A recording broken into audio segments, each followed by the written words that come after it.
नमस्कार, मेरा नाम है गौरव पाल और आपका स्वागत है हमारे इस नए वीडियो में। आज हम बात करने वाले हैं कांग्रेस के उस कृत्य की,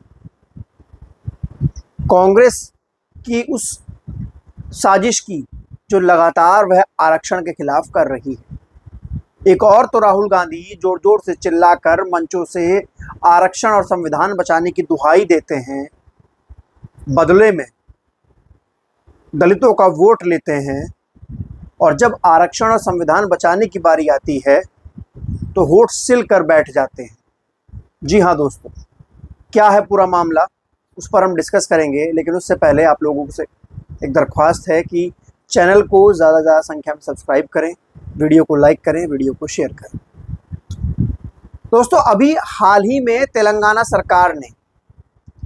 की कांग्रेस सरकार ने एक फैसला लिया है SC ST आरक्षण को लेकर, खासकर SC आरक्षण को लेकर।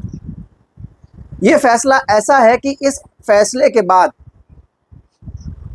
जो शेड्यूल कास्ट समाज के लोग हैं, जो दलित समाज के लोग हैं, उनके आरक्षण के ऊपर खतरा मंडरा रहा है। ऐसा मैं इसलिए बोल रहा हूं क्योंकि यह फैसला जिस तरीके से लिया गया है, ये अपने आप में बताता है कि तेलंगाना में कांग्रेस जो है वो आरक्षण पर कोई बड़ा फैसला लेने वाली है, खासकर सुप्रीम कोर्ट के उस फैसले को लेकर जो कि अगस्त माह में आया था, जिसमें सुप्रीम कोर्ट ने ये कहा था और सुप्रीम कोर्ट ने राज्य सरकारों को ताकत दी थी कि वह शेड्यूल कास्ट और शेड्यूल ट्राइब के आरक्षण में सब कैटेगराइजेशन करके अपनी मर्जी से कोटे में कोटा दे सकते हैं, सब कैटेगराइजेशन कर सकते हैं। जिन जातियों की स्थिति अब ठीक हो गई है, ये कहना है सुप्रीम कोर्ट का, उनको इस सूची से बाहर निकालकर दूसरी जातियों को सूची में डाल सकते हैं। यानी कि राज्य सरकारें अपने लाभ के हिसाब से, वोट बैंक के हिसाब से अब शेड्यूल कास्ट में आरक्षण देंगी, या फिर OBC की तरह भी यहाँ पर क्रीमिक और नॉन क्रीमिक लेयर में बांटा जाएगा। जब ये फैसला आया तो तेलंगाना सरकार ने सबसे पहले कहा, तेलंगाना के मुख्यमंत्री रेवंत रेड्डी ने सबसे पहले कहा कि हाँ, हम इस फैसले को लागू करेंगे। कांग्रेस इस पर मुंह छुपाती हुई नजर आई, क्योंकि 2 महीने पहले तक कांग्रेस कह रही थी कि हम संविधान और आरक्षण बचाएंगे, हमको वोट दीजिए। अब इस पूरे फैसले को लेकर तेलंगाना में क्या हुआ है वो मैं आपके सामने रखने जा रहा हूं।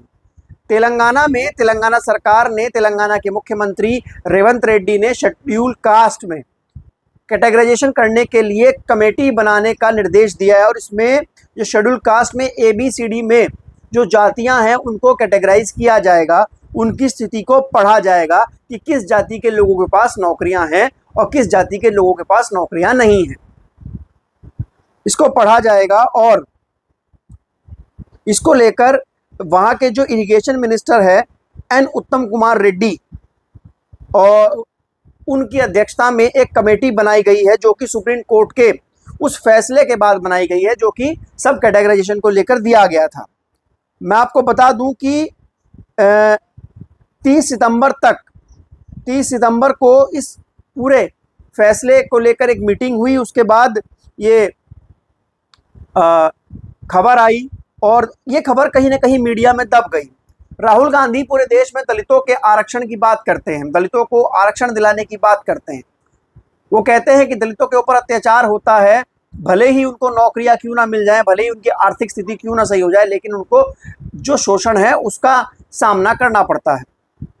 लेकिन अब तेलंगाना सरकार ने और तेलंगाना के मुख्यमंत्री रेवंत रेड्डी ने एक कमेटी बनाई है जो कि ये स्टडी करेगी कि जो कास्ट हैं शेड्यूल कास्ट की, उनकी स्थिति क्या है, उनको ABCD ग्रुप में डिवाइड किया जाएगा। उसके बाद फिर सुप्रीम कोर्ट के उस फैसले के हिसाब से उनको कैटेगराइज किया जाएगा, और जिन जातियों के लोगों के पास, 1 या 2 लोगों के पास नौकरी होगी, शायद उन जातियों को बाहर निकाल दिया जाए और दूसरी जातियों को शामिल कर लिया जाए। एक तो हमको पहले समझना होगा कि जो SC ST आरक्षण है वो आर्थिक आधार पर नहीं है, वो सामाजिक पिछड़ेपन के आधार पर है। और अगर कोई डिस्ट्रिक्ट मजिस्ट्रेट बन जाता है, वो भी शेड्यूल कास्ट से है, तो उसको भी कहीं ना कहीं डिस्क्रिमिनेशन का सामना करना पड़ता है।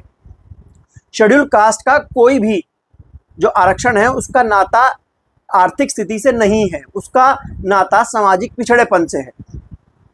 लेकिन जो सुप्रीम कोर्ट ने फैसला दिया, और हाल ही में सुप्रीम कोर्ट ने जो रिव्यू पिटीशन थी उसको भी खारिज कर दिया, जो सुप्रीम कोर्ट ने फैसला दिया, और उसके बाद तेलंगाना ने कहा कि हाँ हम इसको लागू करेंगे। रेवंत रेड्डी ने सबसे पहले कहा कि हाँ हम इसको लागू करेंगे।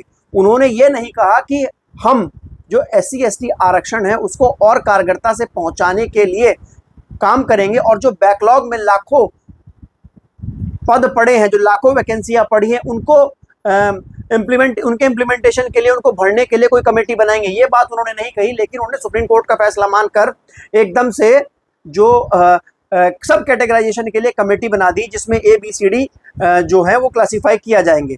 अब जब ये ABCD क्लासीफाई हो जाएंगी, उसके बाद जो राज्य सरकार है वो अपनी मर्जी से किसी भी जाति को अपने हिसाब से, अपने राजनीतिक फायदे के हिसाब से, तमाम चीज़ों के हिसाब से इस कैटेगरी से बाहर निकाल सकती है और इस कैटेगरी में डाल सकती है। ये सुप्रीम कोर्ट का फैसला कहता है।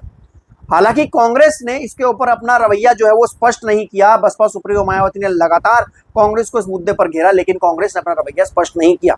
समाजवादी पार्टी ने इस पर अपना रवैया स्पष्ट नहीं किया। ये वही लोग हैं जो कि लोकसभा चुनाव में संविधान और आरक्षण बचाने की दुहाई दे रहे थे। उसके बाद राहुल गांधी जाते हैं US में, और वहां पर जाकर बोल देते हैं कि जब स्थिति सही होगी तो हम आरक्षण खत्म कर देंगे। तो ये तमाम चीजें हैं जो कांग्रेस का आरक्षण को लेकर जो चेहरा है वो धीरे धीरे एक्सपोज हो रहा है। एक और जहां जिसकी जितनी संख्या भारी उतनी उसकी हिस्सेदारी के हिसाब से आरक्षण को बढ़ाने की जरूरत है।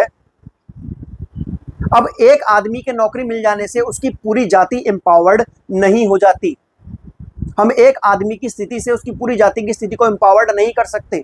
मान लो एक जाति में 100 में से 9 लोगों को नौकरियां मिल गई हैं, तो बाकी 91 को तो नहीं मिली है ना। तो बाकी उन 9 लोगों की वजह से हम बाकी 91 का आरक्षण नहीं छीन सकते।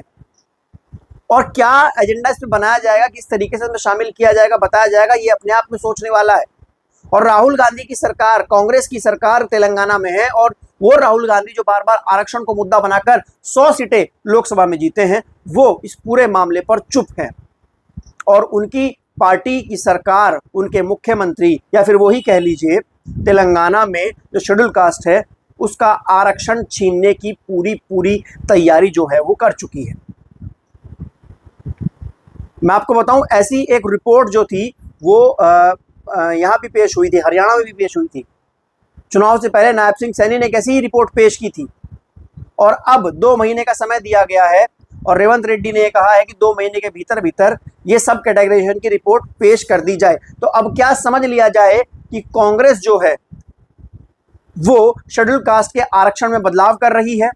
कांग्रेस क्या शेड्यूल कास्ट में आरक्षण में जातियों से आरक्षण छीनना चाहती है, और अपने राजनीतिक लाभ के लिए उसमें जातियों को ऐड करना चाहती है। अगर आपको किन्हीं लोगों को आरक्षण देना है तो आरक्षण का कोटा बढ़ाइए, किसी और से आरक्षण छीनने का कोई मतलब नहीं बनता है। आपको हमारी ये वीडियो कैसी लगी हमें लिखकर जरूर बताइएगा। वीडियो को लाइक कीजिएगा, चैनल को सब्सक्राइब कीजिएगा, ऐसे ही बने रहिएगा हमारे साथ।